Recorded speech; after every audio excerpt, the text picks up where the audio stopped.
9th, 2008, 6:32 p.m. I'm creating this message to let the people of the world, or whoever happens to hear this, know the truth about what is going on with regards to the alien presence in our world as well as interstellar space and within our own solar system. I myself am a worker in one of the underground bases located near Groom Lake. I have done my work there for the past 8 years, and within the next coming months will be discharged. Now, what I'm going to tell you, you may want to take with a grain of salt, but I assure you, everything that I am about to say is truth, is fact. And whether you know it or believe it or not, everything that I will tell you is common knowledge within the Black Ops community at the most highest and secretive levels. Now, as I said, I've worked inside an underground base near Groom Lake for the past 8 years, and have done my work there as a researcher and analyst, working within the realm of the ET program, as we call it, or as it's known in the Black Ops community as G28. What we do here is research, analyze, and investigate the extraterrestrial presence within our solar system and other dimensions. And what I'm going to tell you today is the truth about what is going on.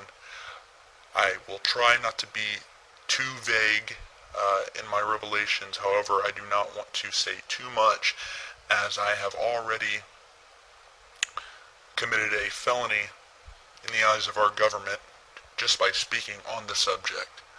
And I will be leaving soon after my discharge. And I have asked the owner of this video, to which I'm sending, not to publicize this video for at least 2 years after its recording, to ensure my safety as well as theirs.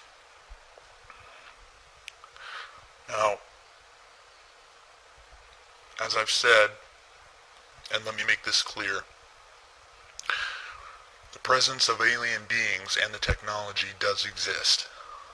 It is real as you or me, and it's a whole lot more out there than even the most diehard believers could possibly fathom. The truth is that we, and by we I mean this planet and the people of this planet, are in essence blind to what is really going on in the cosmos and interstellar space. What people call aliens, we call IBs, or in layman's terms, interdimensional beings.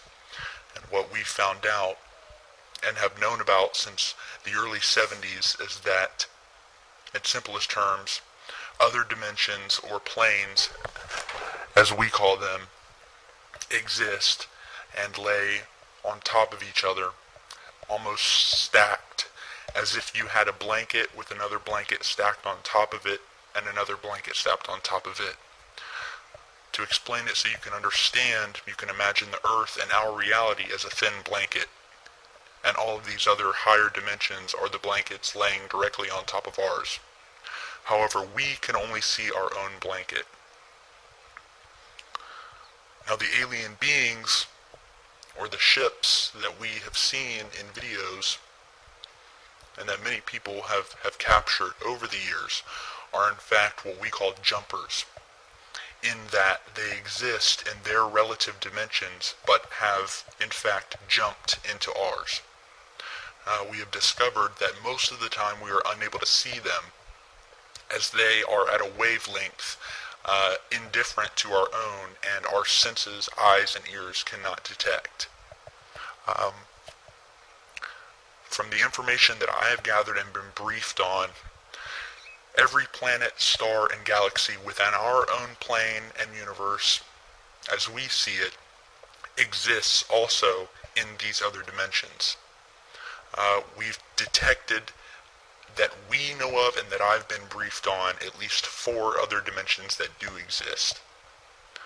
Now, as I said, every planet we know of, every galaxy does exist in these other dimensions. However, with each new dimension, each planet, galaxy, star takes on a different form. To explain it in the most simplest terms, you can look at our own planet, Jupiter, which is in the outer reaches of our solar system. Now, to us, it's a deadly gaseous planet, completely uninhabitable. However, when you look at Jupiter in an elevated dimension, you will see that it has completely changed in all forms. You will see that it's no longer a deadly ball of gas, but is now solid, has a different color, and is now inhabited. We know for a fact this is true due to the fact that the government has the technology to detect these higher dimensions and actually get a small view of what the solar system looks like on the other side, as we call it, in these other dimensions. There is much we do not know about the universe and how it works. However, here are the facts that I can confirm as truth and were made known to me, and that I and the other people that I worked with have been briefed on. Now, we are not alone in the universe. There are alien beings within our own dimension of space, as well as other dimensions.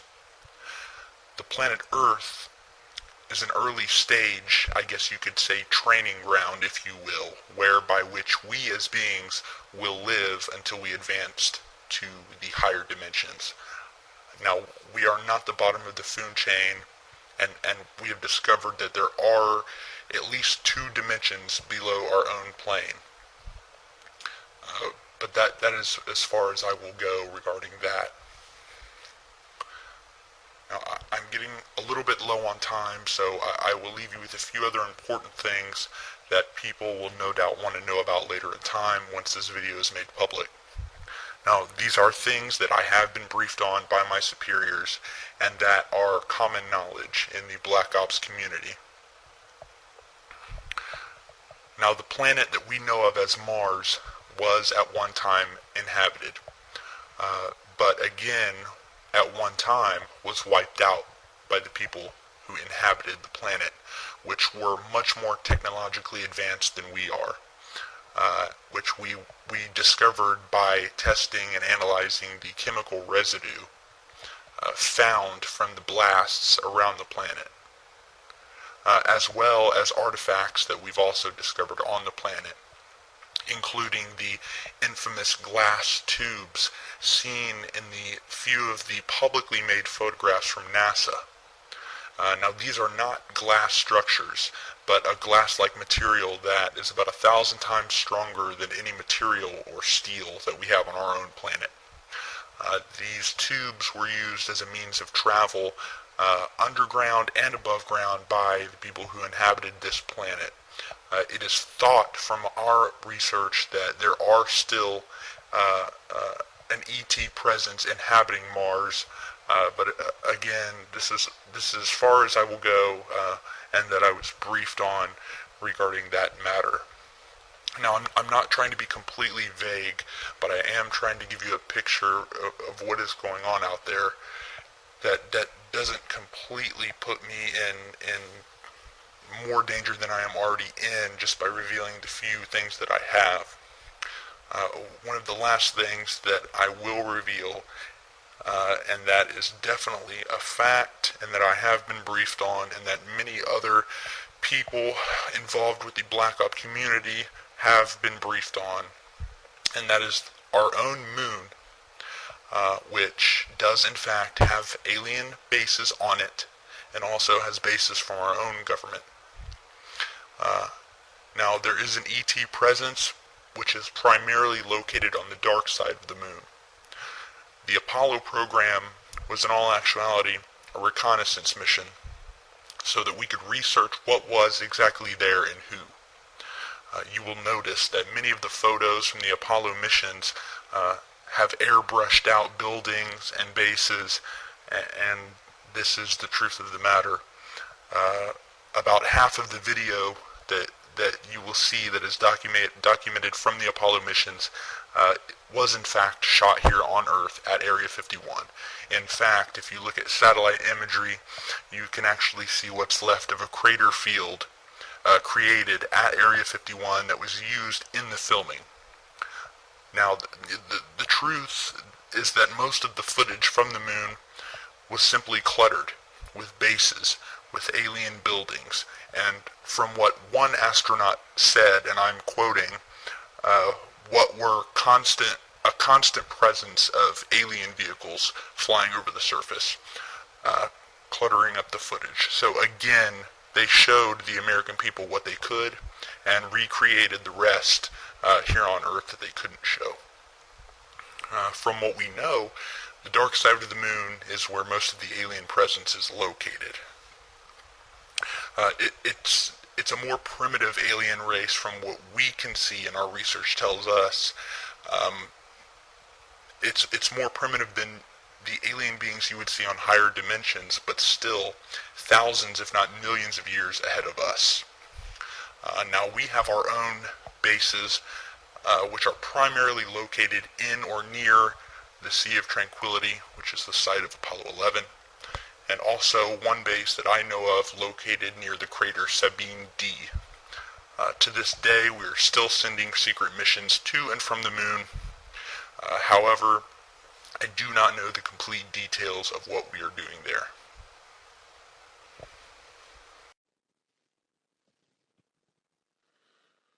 Now, one of the things that is widely discussed throughout the world, and from what I've seen on the internet and various talk shows on the subject, is whether the Earth is actually hollow, along with other planets that are out there that seem to have openings at the poles. This is true for Saturn, Jupiter, Venus, Mercury, Mars. There are various images out there you can search for. If you will just look, you can actually see aurora borealis coming from the poles of these planets. Some of these planets which have no business having an aurora borealis effect, so it begs the question, what is going on to cause this, and where does the Earth's aurora borealis actually come from? To put it in simplest terms, and this is verified, and it may be hard to believe, although it is true, once you do the work that I've done and others like me have done, you will soon find out that a lot of the things you used to think could never be deemed as real or nothing more than fiction turn out to be in fact real. And it seems that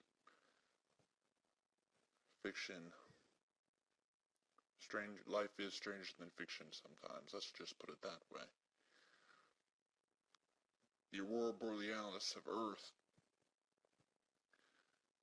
is actually coming from openings at the North and South Poles. Now, is the Earth hollow? Does it have a central sun? Does it have land masses on the inside with a central star? From what we know, there are confirmed openings at the North and South Poles of Earth. General Byrd in the 50s flew a mission to one of the poles. It is documented.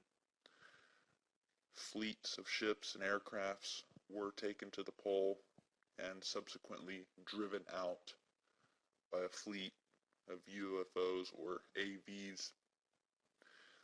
We established that there was an alien presence coming from these openings at the poles. As far as the government is concerned, we don't believe that there is a central star inside the Earth and that the Earth is hollow. However, we do believe that there are many underground passageways and an underground presence of extraterrestrial life that goes down up to 20 miles beneath the surface of the Earth, with the two poles, the North and South poles, being the main entrances of where these UFOs and ET beings come out of. We believe that they have been there for at least thousands of years and have set up some sort of underground community. We have documented these fleets of ships coming from the poles, flying up over Mexico in the early 90s, and there is documentation on this also. There was a fleet of literally thousands of UFO disc-like saucers that were seen flying in fleets over Mexico heading toward the southern United States.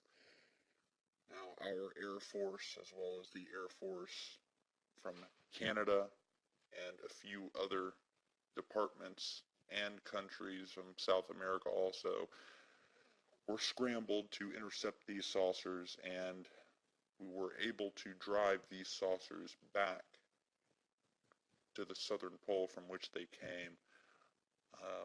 We are not sure what type of weaponry they do have, what their purpose is, what they are planning, or why they are coming to the surface and flying in our airspace. That we do not know. Every time the government has attempted to send a probe or satellite in orbit to fly over the poles, it either ends up being lost, shut down, or destroyed by an unknown means. We are not sure. We believe these satellites and probes are being purposely knocked out of orbit by this extraterrestrial presence. We have sent spy planes as well as drones, the same types of drones that are used in Iraq and Afghanistan to fly over the poles. And from what we can see, the closest point at the pole right near the opening, the surrounding area for about 50 miles is completely warm. It is 80 degrees Fahrenheit. It is warm. There's vegetation. There is grass. There are mountains. It is not the horribly cold terrain that the rest of the North and South poles are known for. You will see that once the farther that you come inland into the center where the polar opening is, the more greenery and the rapid temperature increase you will see. So there is a definite reason for the openings of these entrances at the poles. There is something that is heating those entrances and heating the surrounding area. The radius of 50 miles it's a large area, which obviously means there is something heating, and we've confirmed that the aurora borealis is coming from inside of the polar openings, which leads us to believe there is something within these poles that is causing this heat and light source to be coming out, although we are not sure. Again, we do not believe there is a central star due to the common laws of gravity. However, I have been briefed, and it's basically on a need-to-know basis. However, what I have heard is that what we know as gravity is not correct. What we have found out that gravity does not come from the mass of the planet and the gravity of the planet. What we have found that gravity is actually magnetic and is actually created through the energy of the sun, from the magnetic properties of the light coming from the sun is actually what creates gravity as we know it and holds us onto the planet. And there is documentation on this also, that any planet or moon or circular object out in the cosmos that that at least has a mass and radius of 21 miles can have gravity. Now we are still investigating exactly how this gravity works, but what we have found out is that most of these extraterrestrial crafts, or AVs, alien vehicles, do manipulate light and use our sun as well as other stars as a main source of controlling these extraterrestrial vehicles. If you will do some research on that, there is some documentation found on the internet as well as published in some books that you may have trouble finding. There are also some scientific journals that were published by some very high up scientists speaking of the effects of the sun and with regards to gravity. But I assure you that gravity does not come from the mass of the object, but does in fact come from the sun.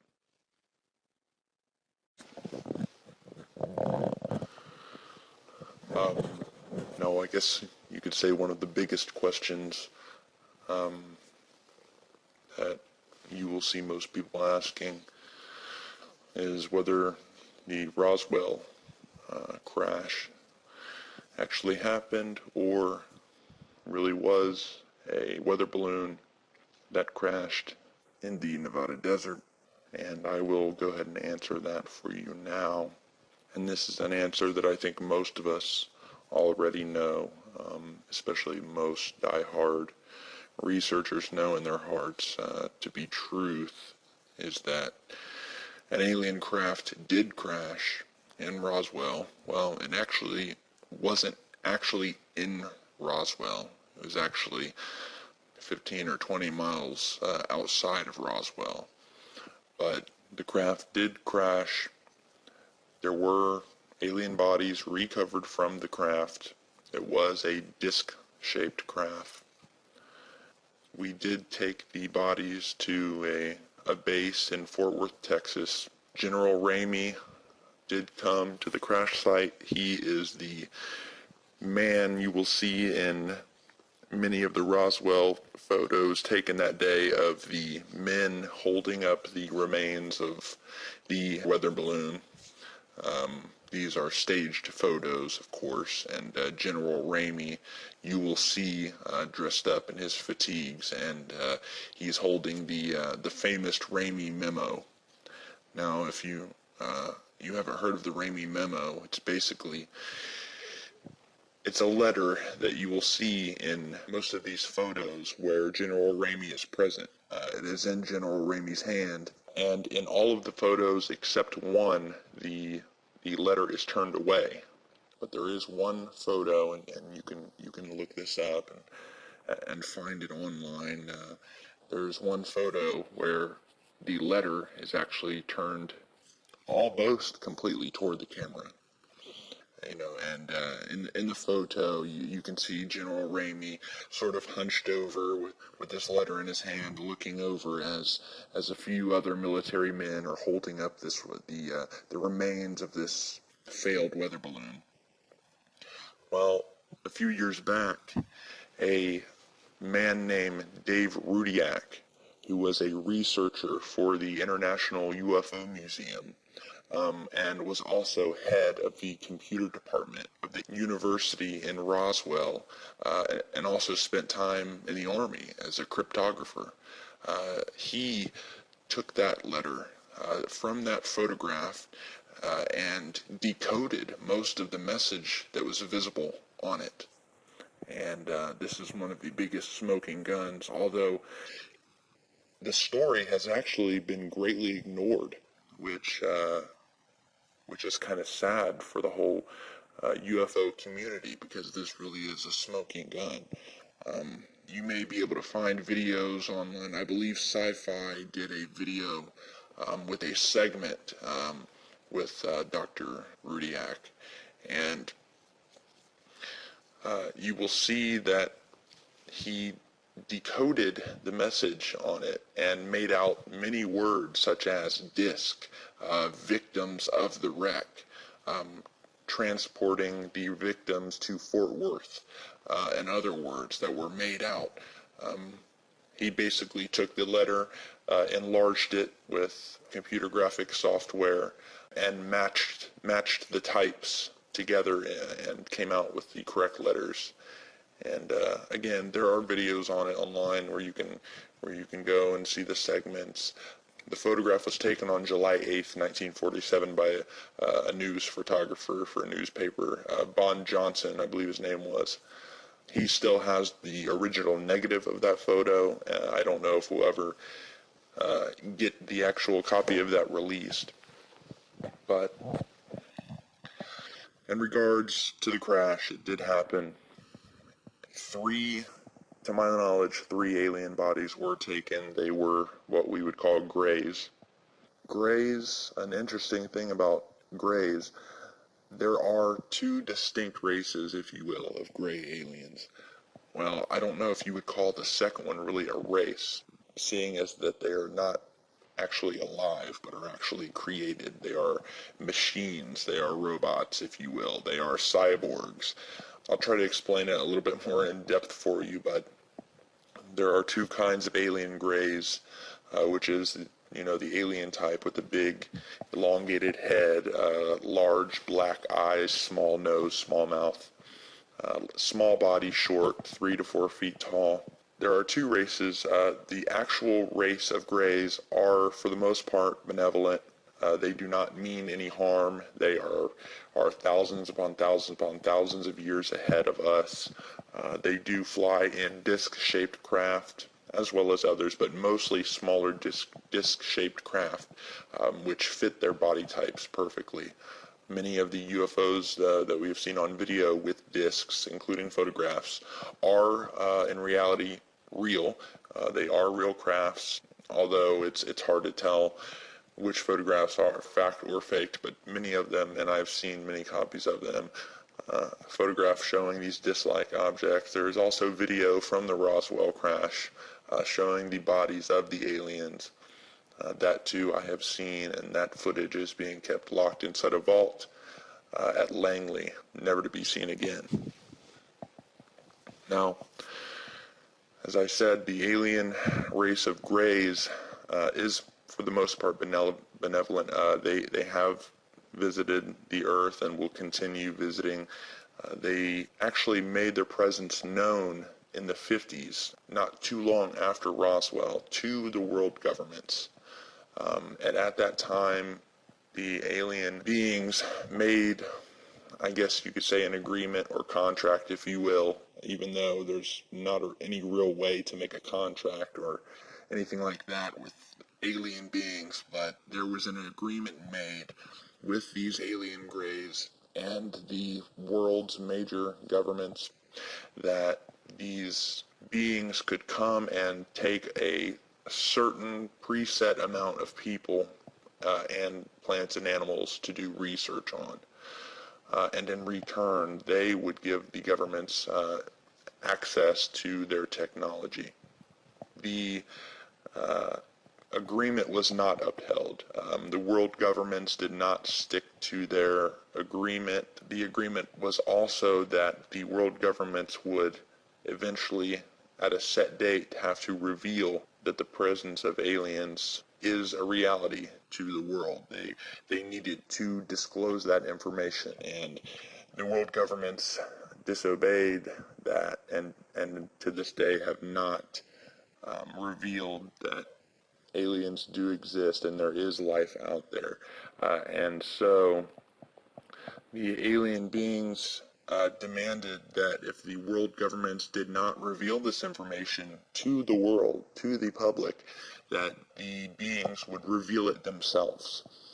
They would reveal themselves, and they would do this by appearing in large metropolitan cities all over the world in large fleets of ships and discs, so it would be impossible for anyone to deny the fact that they existed. They would show themselves all over the world because, according to the Greys, the world is on its It's basically on the brink of entering a new age and a new dimension and a new state of being. We are getting smarter, we're growing as a race, we're growing as a planet, and it's time for the planet as a whole to take the next step into basically what we call a type 1 planet. Right now we're a type 0 planet, but we are on the brink of becoming a type 1 planet, and according to the Greys, for the world to make that transition, we as mankind would need and basically have a right to know that there is life and that these beings are visiting us. They specifically told the world governments that they needed to tell the public that there is life out there in the universe and to explain to the public the real origins of mankind, where we truly come from, how we got here, because the true history is a lot different from what they're telling us in the textbooks. What we know right now and the theories that we have, evolution and creationism and all this stuff, it's not correct. Okay? It is not correct. I assure you that the extraterrestrials had a large part in how our planet formed, why we are here, and if the governments of the world do not reveal to the public this information by a set date, which I believe is around 2012 or 2013, then the alien beings will make their presence known with or without the consent of the world governments. However, the alien Greys, as well as others, although I can't confirm it, I can confirm that the alien Greys have continued to take people and animals and plants from the Earth in order to probe and research them. So they have continued to do that, and they no longer give any technology to the world governments. I do know that, especially since the world governments broke their agreement. However, we are coming to the brink of true disclosure, because one way or another, whether our governments let us know or it's them who has to let us know, it's going to happen. It's either going to happen with the president coming on the TV and telling the world what the truth is, or it's going to happen by walking outside out of our homes or getting home from work and looking up in the sky and seeing large fleets of crafts sitting overhead in the sky. It's going to happen one way or another. But it did happen. There was a crash. The crash at Roswell was caused due to the gravity conditions on Earth. There was an issue with the anti-gravity technology that the alien disk was using, and there was an issue, and that from what we could tell was the original reason that the disk crashed in the first place. Although they are thousands of years ahead of us, it's not impossible that they also, too, like us, can have issues with their craft and machinery. It very, very rarely happens, but the specific day at Roswell, that was one of the times that they had an issue with their craft, and they went down. And we've kept it a secret for years. We've lied to the American people and have continued to lie to the American people and the world. Every time you see a UFO or a new video come out, the world governments are quickly to deny it or completely fabricate a story to explain it. Either way, they are not telling the truth.